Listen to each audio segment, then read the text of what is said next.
At 2200 hours on April 13, 1945, Corporal Léo Major crouched in a drainage ditch 200 yards from Zwolle, Netherlands, watching German sentries patrol a city he'd been ordered to liberate with just one other man, knowing this mission would probably kill them both. 23 years old, 18 months in combat, one eye. Intelligence reported approximately 90 German soldiers occupied the city, 50,000 Dutch civilians trapped inside.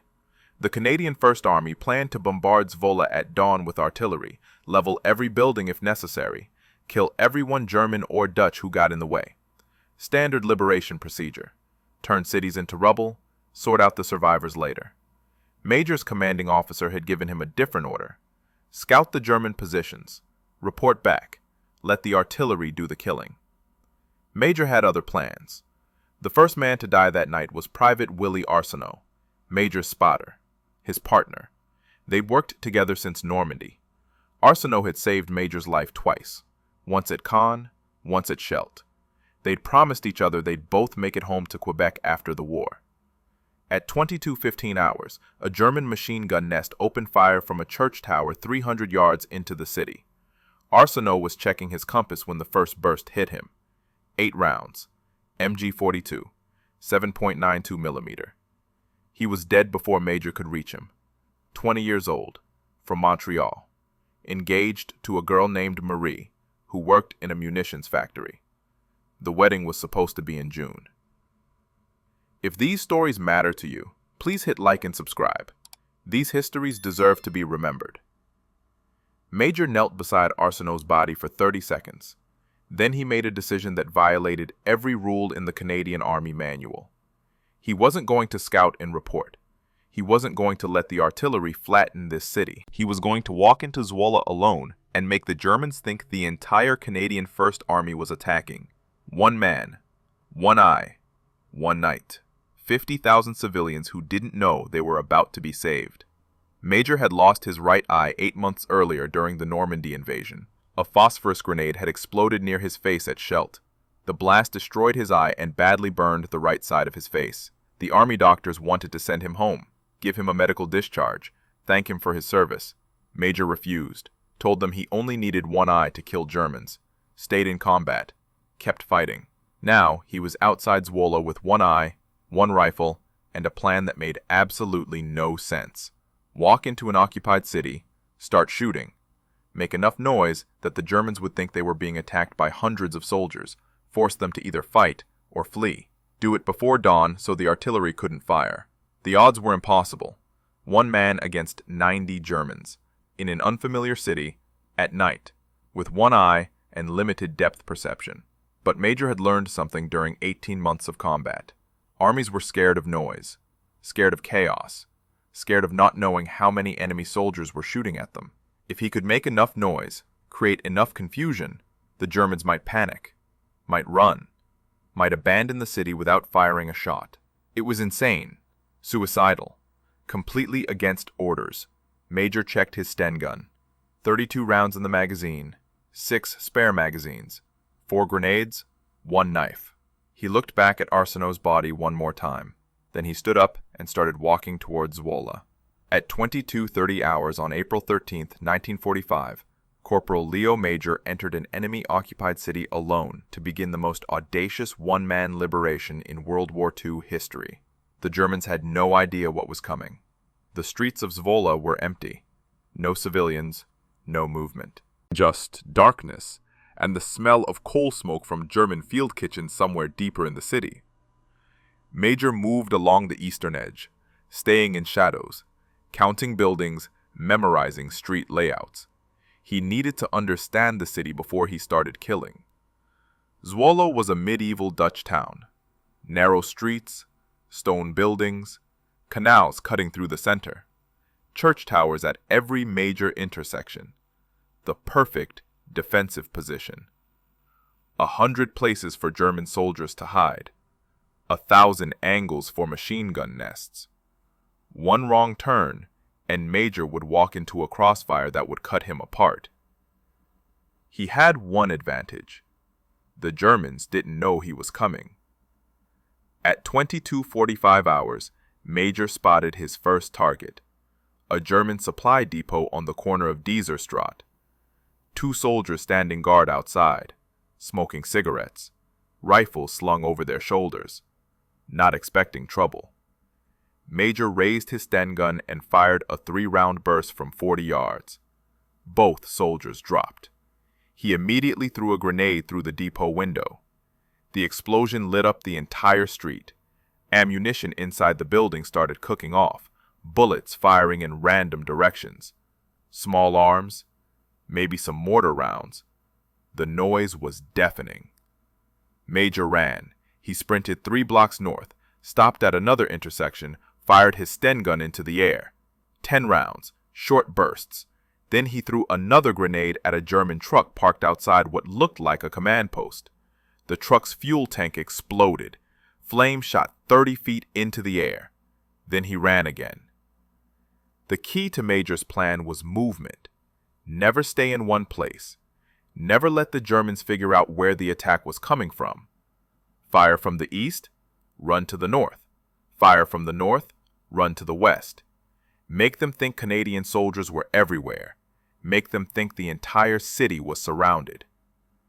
By 2300 hours, Major had hit 6 German positions, 2 supply depots, 1 command post, 3 machine gun nests. He'd fired maybe 80 rounds total, thrown 4 grenades, killed perhaps a dozen Germans. The rest had scattered, and the city was waking up. German soldiers were running through the streets, shouting orders in German, setting up defensive positions, firing wildly into the darkness at targets they couldn't see. Officers were screaming at their men to hold their positions, to stop panicking, to remember their training. But the training didn't cover this. Training said attacks came from one direction, with clear objectives, with artillery support. Training didn't say one man would run through your city throwing grenades and disappearing before you could shoot back. Major reloaded his Sten gun. 3 magazines left, 2 grenades. He'd been in the city for 25 minutes. Made the Germans think they were being attacked by a company-sized force, maybe more. The noise from the ammunition depot was still echoing off buildings. The truck was still burning. Gunfire was coming from a dozen different locations as German soldiers shot at shadows. But Major had a problem. He was running out of ammunition, and he'd only covered maybe a third of the city. There were still German positions he hadn't hit, still soldiers who hadn't panicked, still officers trying to organize a defense. He needed to do something bigger, something that would break German morale completely, something that would make them abandon Zwolle without the Canadians firing a single artillery shell. At 23:15 hours, Major saw it. The Gestapo headquarters. A 3-story building near the city center. Nazi flags hanging from the windows. Staff cars parked outside. Lights on in every room. The command center for the entire German occupation force in Zwolle. Major checked his ammunition. 23 rounds. 2 grenades. Not enough for a sustained fight, but enough for one more attack. He started moving toward the building, and that's when he heard the dogs. German patrol dogs. At least 2, maybe more. Their handlers shouting commands somewhere behind Major. The dogs barking, getting closer. They'd picked up his scent. Major had maybe 90 seconds before the dogs found him. He ran toward the nearest building, a bakery, windows dark, door locked. He smashed the glass with his rifle butt and climbed through, cut his left hand on broken glass, blood running down his palm. He ignored it and kept moving. Inside the bakery, Major could hear the dogs outside, scratching at the door, barking. The handlers were right behind them, flashlights sweeping through the broken window. German voices shouting for him to surrender. Major moved to the back of the bakery, found a rear exit, led to an alley. He opened the door slowly, checked both directions. Empty. He slipped out and started running west. The dogs followed. For the next 15 minutes, Major led the German patrol on a chase through Zwolle's eastern district, through alleys, over fences, across rooftops. The dogs stayed behind him, close enough that he could hear their breathing, close enough that if he stopped for more than 10 seconds, they'd catch him. At 23:30 hours, Major reached a canal, 20 feet wide, too far to jump. The dogs were 30 yards behind him, their handlers 40 yards. He could hear them shouting, telling him to stop, promising they wouldn't shoot if he surrendered. Major looked at the canal, then at the dogs. Then he jumped. The water was freezing. April in the Netherlands, maybe 8 degrees Celsius. The shock almost stopped his heart. His uniform soaked through immediately. His Sten gun got wet, might not fire anymore. His grenades were waterlogged, probably wouldn't detonate. But the dogs stopped at the canal's edge. German shepherds don't like cold water, won't jump unless ordered. The handlers reached the bank, raised their rifles, fired into the darkness where Major had disappeared. They missed. Major pulled himself out on the opposite bank, shivering, soaked, his left hand still bleeding from the broken glass, his rifle possibly ruined, but alive. He checked his watch. 23:40 hours. He'd been in the city for 70 minutes, attacked 8 German positions, led a patrol on a chase that pulled soldiers away from their defensive posts, created chaos, made noise, done exactly what he'd planned. But now he had a bigger problem. His Sten gun was soaked. He pulled the magazine, ejected the chambered round. Water poured out of the barrel. The firing mechanism was wet. The spring might be damaged. He wouldn't know if it worked until he tried to fire it. And if it didn't work, he'd be standing in the middle of an occupied city with a broken rifle and 2 waterlogged grenades. Major squeezed as much water as he could from the magazine. Reloaded. Chambered a round. Pointed the Sten gun at the ground and pulled the trigger. Nothing. Just a click. The firing pin was wet, or the powder in the cartridge was soaked, or the mechanism was jammed. His rifle was dead. Major had 23 rounds that wouldn't fire, 2 grenades that might not explode, 1 knife, 1 eye, and at least 70 German soldiers still in the city who now knew a Canadian soldier was somewhere in Zwolle causing havoc. At 23:55 hours on April 13, 1945, Corporal Léo Major was soaking wet, unarmed, and standing in the middle of an enemy-occupied city with no way to complete his mission. The Gestapo headquarters was 6 blocks away. Dawn was 5 hours away, and his rifle wouldn't shoot. He needed a new weapon, and he knew exactly where to get one. The German patrol he'd been running from had weapons, living soldiers with working rifles. Major just needed to take one. He moved back toward the canal, staying low, his wet uniform making squishing sounds with every step. The cold was getting worse, his teeth chattering, his hands starting to go numb. He needed to move fast, or hypothermia would kill him before the Germans could.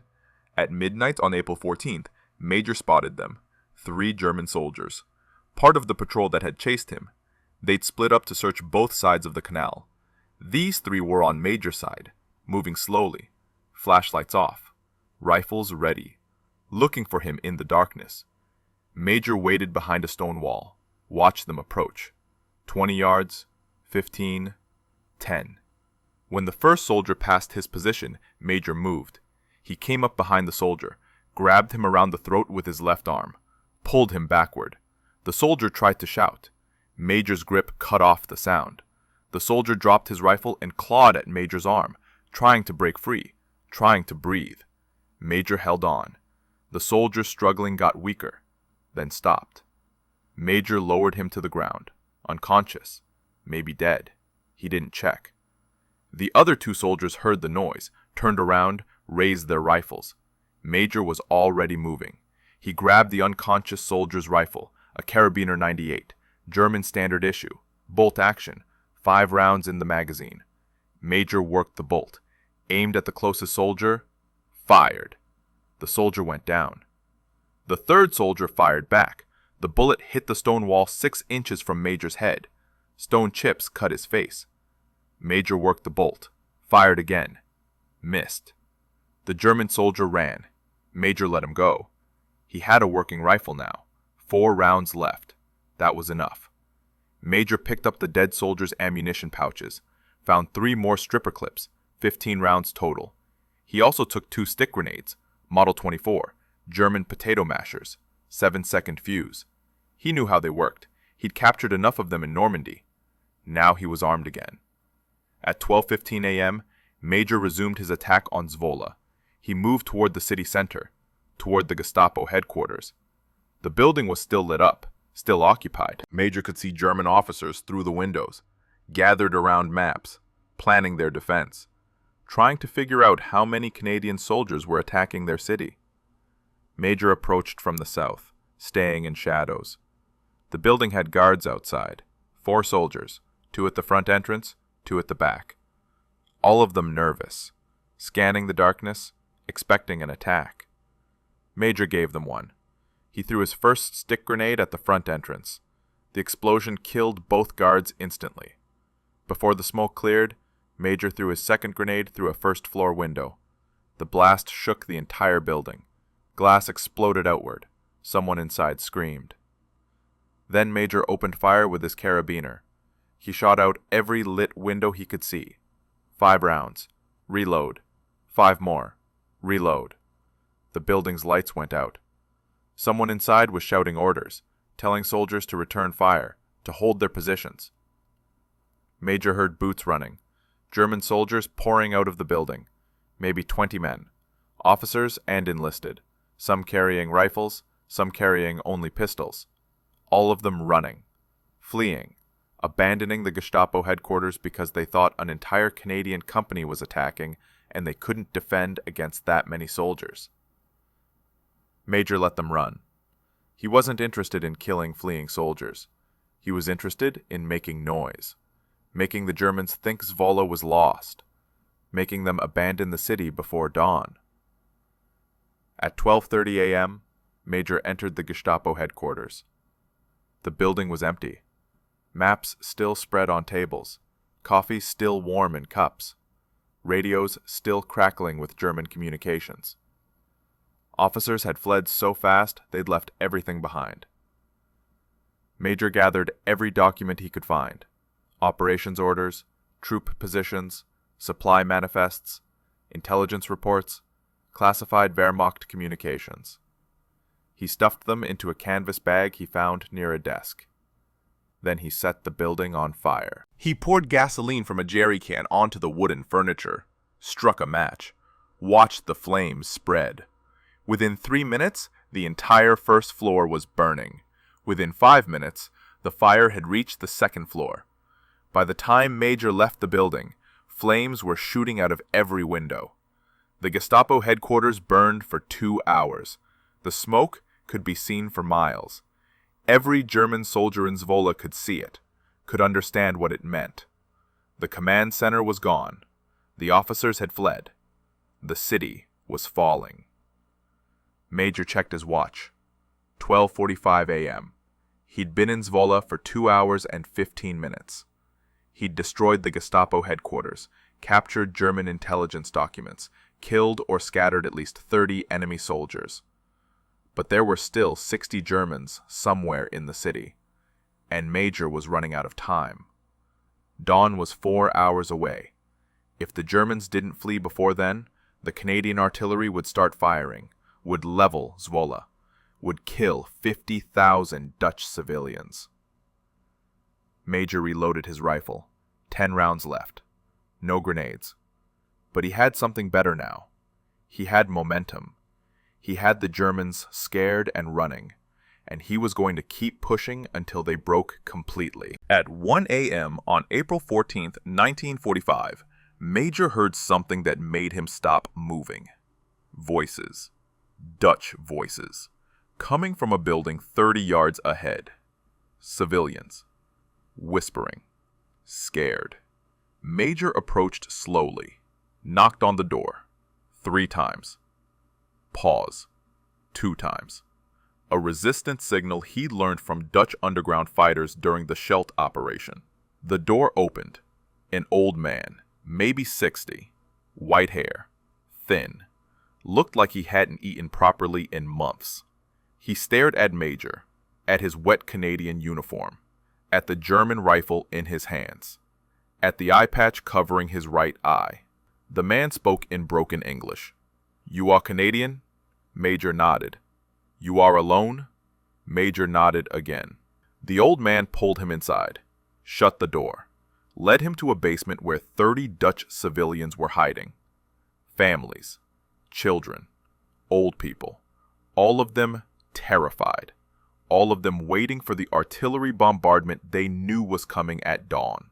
A woman stepped forward, maybe 40 years old, spoke better English than the old man. "How many soldiers are with you?" "Just me," Major said. The room went silent. Everyone stared at him. One woman started crying. A child asked his mother something in Dutch. The mother hushed him. The English-speaking woman looked at Major like he was insane. One man?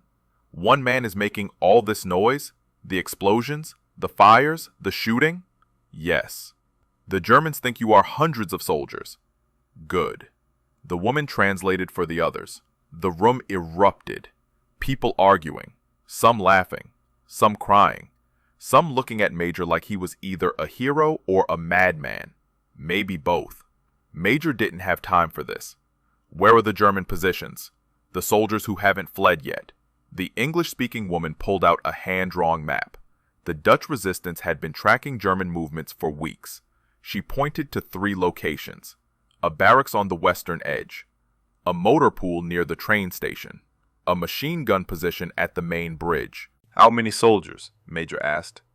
"Maybe 20 at the barracks, 10 at the motor pool, 5 at the bridge." 35 Germans, maybe 40. The rest had either fled or been killed or were hiding somewhere Major hadn't found yet. Major studied the map. The barracks was closest, 2 blocks west. If he could hit it hard enough, loud enough, the remaining Germans might break completely, might abandon Zwolle, might save this city from being flattened by artillery. The woman grabbed his arm. "You cannot do this alone. It is suicide." Major looked at her. "I've been doing it alone for 2 hours. Why stop now?" He left the basement, climbed back to street level. The civilians watched him go, some of them crying, some praying, all of them understanding that their lives depended on one half-blind Canadian corporal who refused to quit.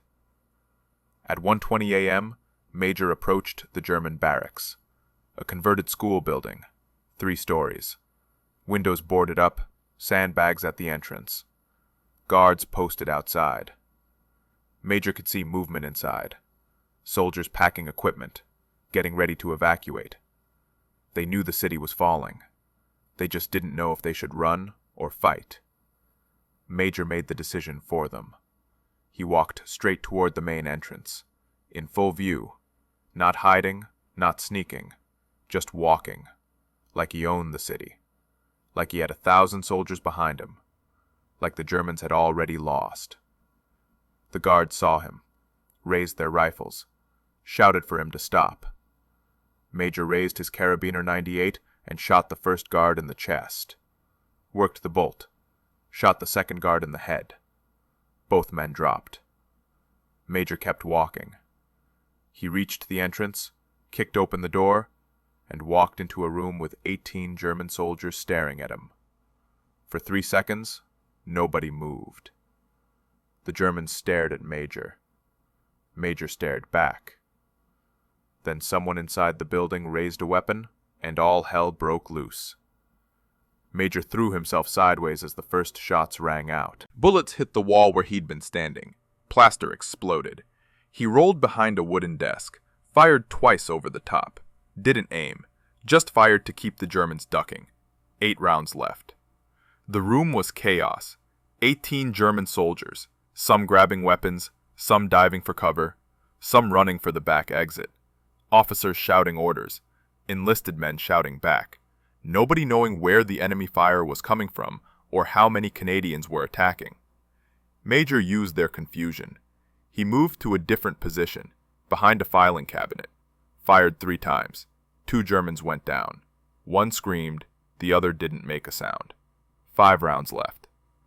A German soldier appeared from Major's right. Close range, maybe 8 feet. Rifle raised, finger on the trigger. Major was empty. Couldn't chamber another round fast enough. The German was going to shoot him in the face. Major threw his carabiner at him. The rifle hit the soldier in the chest, knocked him backward. Major was on him in 2 steps. Pulled his knife, drove it into the soldier's throat. The man gurgled, dropped his weapon, fell. Major picked up the dead soldier's rifle, a different carabiner, loaded. He checked the chamber, 5 rounds. He fired into the ceiling, 3 times, rapid fire. The plaster came down, dust filled the room. Germans started coughing, couldn't see, couldn't breathe. Major moved through the dust, found the back exit, fired his last 2 rounds at shadows, then he ran outside. Behind him, the German barracks was in complete chaos, soldiers pouring out of every exit, some carrying weapons, some carrying nothing, all of them running, fleeing into the darkness, abandoning their position, abandoning their equipment, abandoning Zwolle. Major counted them as they ran, 12, 14, 16. Most of the garrison, running west, toward German lines, toward safety, away from the one-man army they thought was destroying their city. At 1:40 a.m., Major stood outside the barracks and watched them go. He was out of ammunition again. No rifle, no grenades, just his knife and the clothes on his back. But he'd broken the German defense, scattered the largest concentration of enemy soldiers left in Zwolle, made them think the entire Canadian First Army was inside the city. He checked his watch. 3 hours until dawn. 3 hours until the artillery started firing. He needed to find the remaining German positions, the motor pool, the bridge, drive out the last soldiers before sunrise. But first he needed ammunition. Major went back into the barracks. The building was empty now. Equipment scattered everywhere. Rifles, ammunition, supplies. The Germans had fled so fast they'd left everything behind. Major gathered what he needed. A MP-40 submachine gun, German standard, 32-round magazine, 3 spare magazines, 2 more stick grenades, a canteen of water, some bread from a soldier's pack. He sat down and ate the bread. First food in 12 hours. He drank the water, reloaded his magazines, checked his weapons. His hands were steady. No shaking, no fear. Just cold calculation about what needed to happen next. At 2 a.m., Major left the barracks, headed toward the motor pool. The night was quieter now. Less gunfire, less shouting. The city was starting to understand that the Germans were leaving, that liberation was coming, that the artillery wouldn't be necessary. But Major couldn't stop yet. There were still Germans at the motor pool, still soldiers at the bridge, still men who might regroup, might try to retake the city, might force the Canadians to shell Zwolle after all. Major reached the motor pool at 2:15 a.m. A fenced compound, 6 trucks, 2 motorcycles, 4 guards outside, all of them nervous, all of them watching the fires burning across Zwolle, all of them wondering if they should stay or run. Major made the decision easy. He opened fire with the MP-40 from 50 yards, full automatic, 32 rounds in 4 seconds. The guards scattered. One dropped. The others ran. Major reloaded, walked toward the compound, threw a stick grenade over the fence. It landed next to a fuel truck. The explosion was massive. The truck's fuel tank detonated. A fireball rose 30 feet into the air. The heat was so intense, Major had to back away. The other trucks caught fire. One by one. Fuel tanks exploding. Ammunition cooking off. The entire motor pool became an inferno. Black smoke rising into the night sky. Visible for miles. Every German soldier left in Zwolle could see it, could understand what it meant. The motor pool was gone. The vehicles were destroyed. There was no way to evacuate equipment, no way to reinforce, no way to hold the city. At 2:30 a.m. on April 14, 1945, Major had been in Zwolle for 4 hours. He destroyed the Gestapo headquarters, scattered the main German barracks, burned the motor pool, killed or driven off more than 60 enemy soldiers, with one eye, one man, one night. One target left, the bridge. 5 German soldiers, 1 machine gun, the last German position in Zwolle. And then something happened that Major didn't expect. Someone walked out of the darkness with his hands up. A German officer, captain's insignia, maybe 35 years old, unarmed, walking slowly toward Major with his hands raised. Behind him, 8 more German soldiers, also unarmed, also walking with their hands up. Major raised his MP-40, aimed at the officer's chest. "Stop." The officer stopped, spoke in accented English. "We surrender. The city, all of it. We surrender to you." Major kept his weapon raised. "How many soldiers left?" 14. "At the bridge. They will also surrender. I give you my word." "Your word doesn't mean much right now." The officer nodded. "I understand. But we know we cannot win. You have too many soldiers, too much support. We have been fighting all night and you keep coming. We are surrounded. We are defeated." Major didn't correct him. Didn't tell the officer that there was only one Canadian soldier in Zwolle, that every explosion, every gunshot, every fire had been caused by one half-blind corporal who refused to let this city be destroyed. Let the Germans think they've been beaten by an army. Let them surrender with that belief intact. "Take me to the bridge," Major said. The officer led the way. His men followed. Major walked behind them, MP-40 ready, one eye scanning for threats, for ambushes, for Germans who might not want to surrender. But the streets were quiet now. The fires were dying down. The shooting had stopped. Zwolle was silent except for footsteps and the distant sound of the burning motor pool. They reached the bridge at 2:50 a.m. The remaining German soldiers were there, 14 men, standing in formation, weapons stacked on the ground, hands at their sides, waiting. The officer turned to Major. "As I promised, they surrender, all of them. The city is yours." Major looked at the German soldiers, young men, most of them younger than him, scared, tired, ready to go home, ready for this war to end. They'd been told to defend Zwolle, told to hold the bridge, told to die if necessary. Instead, they were surrendering to what they thought was an overwhelming Canadian force. Major lowered his weapon. "Walk west, all of you. Don't stop. Don't look back. If I see any of you in this city after sunrise, I'll shoot you." The German officer nodded. He gave an order in German.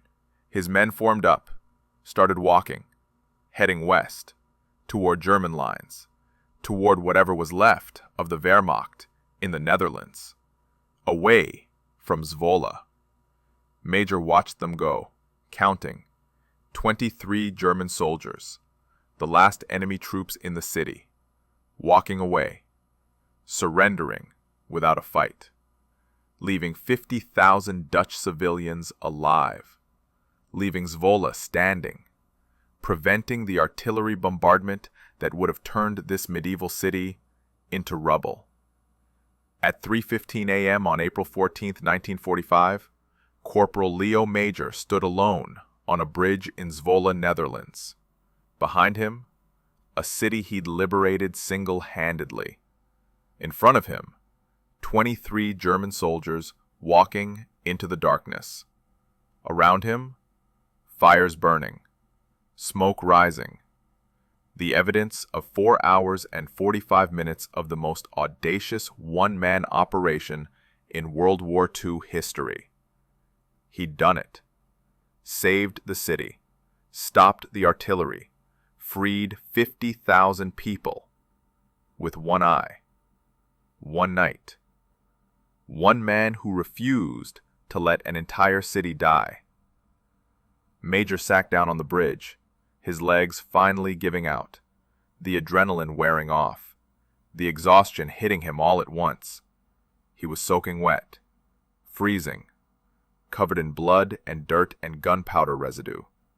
He'd been shot at maybe 100 times, chased by dogs, nearly drowned in a canal, fought hand to hand, and survived. He checked his watch. 3 hours until the Canadian artillery was scheduled to fire. He needed to get back to his lines, tell his commanders that Zwolle was liberated, that the Germans had surrendered, that the 50,000 civilians were safe. But first, He needed to rest. Just for a minute. Just long enough to let his body stop shaking. Major closed his good eye. The sun would be up soon. The city would wake. The Dutch would learn that they'd been freed by one Canadian soldier who'd walked into their occupied city and refused to leave until every German was gone. At 3:30 a.m., Corporal Léo Major fell asleep on a bridge in Zwolle, still holding his captured MP40, still wearing his wet uniform, still missing his right eye, the most unlikely liberator in World War II history. When he woke up 40 minutes later, the Dutch resistance was standing over him, dozens of them, staring at the Canadian soldier who'd saved their city. And they were crying. The Dutch resistance fighters helped Major back to Canadian lines, gave him dry clothes, fed him, told him stories about what they'd seen during the night. The explosions, the fires, the German soldiers running through the streets, the chaos. They'd thought the entire Canadian First Army was attacking. They couldn't believe it was one man. Major's commanding officer didn't believe it either, not at first. Thought Major was confused, exaggerating, suffering from exhaustion or shock. But the Dutch resistance confirmed every detail. One Canadian corporal, one night, one liberated city. 93 German soldiers killed, captured, or driven out. 0 artillery shells fired. 0 civilian casualties. 50,000 people saved. The Canadian Army entered Zwolle at 0600 hours on April 14, 1945. Expected to fight house to house. Expected casualties. Expected resistance. Found nothing. Just empty German positions, abandoned equipment, and thousands of Dutch civilians cheering in the streets, waving flags, crying, celebrating their liberation. They asked for the Canadian soldier who'd saved them, asked for the one-eyed corporal who'd walked into their city alone. The Dutch wanted to thank him, wanted to give him flowers, wanted to name streets after him. Major refused, told his commanders he didn't want recognition, didn't want parades. Just wanted to keep fighting, keep doing his job, keep killing Germans until the war ended. 3 weeks later, Germany surrendered. The war in Europe was over. Major went home to Quebec, back to the logging town where he'd grown up, poor, where he'd joined the army to escape poverty, where nobody knew what he'd done in Zwolle.